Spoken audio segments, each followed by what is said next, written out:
سلمان خان اور چوہے ایک زبردست مقابلہ۔ باب 1 سلمان کے گھر میں ہنگامہ۔ یہ ایک عام دن تھا۔ سلمان خان اپنے گھر کے باغ میں بیٹھے آرام کر رہے تھے۔ ان کے ہاتھ میں ایک کپ چائے تھی اور وہ اپنے پالتو کتے کے ساتھ وقت گزار رہے تھے۔ اچانک اندر سے ان کے ملازم کی ایک زوردار چیخ سنائی دی، بچا آؤ وہ کوئی مجھے بچائے۔ سلمان جلدی سے اندر گئے اور پوچھا، ارے بھائی کیا ہوا؟ زلزلہ آ گیا کیا؟ ملازم کانپتے ہوئے دیوار پر چڑھا ہوا تھا۔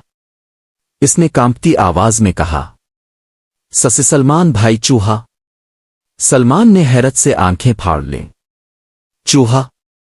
اتنے بڑے گھر میں ایک چھوٹے سے چوہے نے سب کو ڈرا دیا۔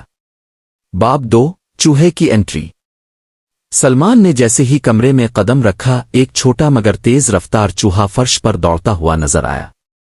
وہ اتنی تیزی سے حرکت کر رہا تھا کہ سلمان کو ایک لمحے کے لیے لگا کہ وہ کسی ایکشن فلم میں ہے۔ چوہا میز کے نیچے سے بھاگا، قالین پر چڑھا اور پھر زگ زیگ انداز میں بھاگتا ہوا صوفے کے پیچھے جا چھپا۔ ملازم نے کہا، یہ چوہا عام نہیں ہے بھائی، یہ اتنا تیز ہے کہ کوئی اسے پکڑ نہیں سکتا۔ سلمان نے مسکرا کر کہا، ٹھیک ہے اب دیکھو بھائی کی چالاکی۔ باب 3 سلمان کی پہلی کوشش۔ سلمان خان نے سب سے پہلے چوہے کو پکڑنے کے لیے پنیر کا ایک ٹکڑا رکھا۔ چوہے نے آہستہ آہستہ پنیر کی طرف قدم بڑھائے۔ سلمان نے سانس روکے دیکھا۔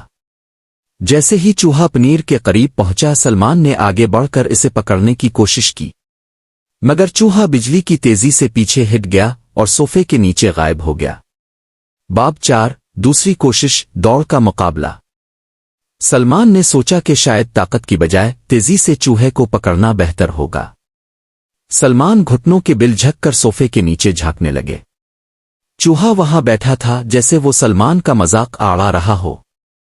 سلمان نے ہاتھ بڑھایا مگر چوہا اتنی تیزی سے بھاگا کہ سلمان حیران رہ گئے۔ اوئے! آو تو فاسٹ اینڈ فیوریس کا چوہا نکلا۔ اب سلمان کو غصہ آ گیا۔ باب 5 چالاکی سے پکڑنے کی کوشش۔ سلمان نے ایک بڑا ڈبہ لیا اور اس کے نیچے پنیر کا ٹکڑا رو۔ چوہے نے دبے قدموں سے قریب آ کر پنیر کو سونگھا۔ سلمان نے موقع دیکھتے ہی ڈبہ گرایا، مگر چوہا آخری لمحے پر نکل گیا۔ سلمان حیران رہ گئے، یار یہ چوہا تو بھائی کو بھی چیلنج دے رہا ہے۔ باب 6 بھائی کی جیت۔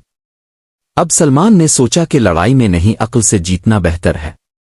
انہوں نے ایک نرم سا کپڑا لیا اور چوہے کے آگے رکھ دیا جیسے کوئی رکاوٹ ہو۔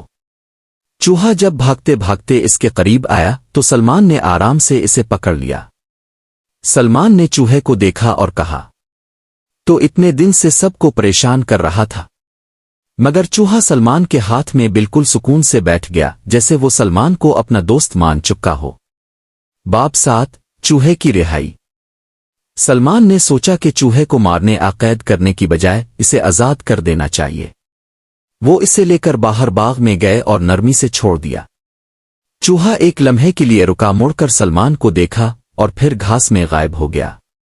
سلمان نے مسکرا کر کہا، چلو بھائی آج ایک چوہے نے بھی بھائی بندی سیکھ لی۔ ملازم حیران تھا، سلمان بھائی اپنے ایک چوہے کو پکڑنے میں اتنی محنت کیوں کی؟ سلمان نے دبنگ سٹائل میں سن گلاسز لگائے اور کہا، چاہے سامنے بڑا دشمن ہو یا چھوٹا چوہا، بھائی کبھی پیچھے نہیں ہٹتا۔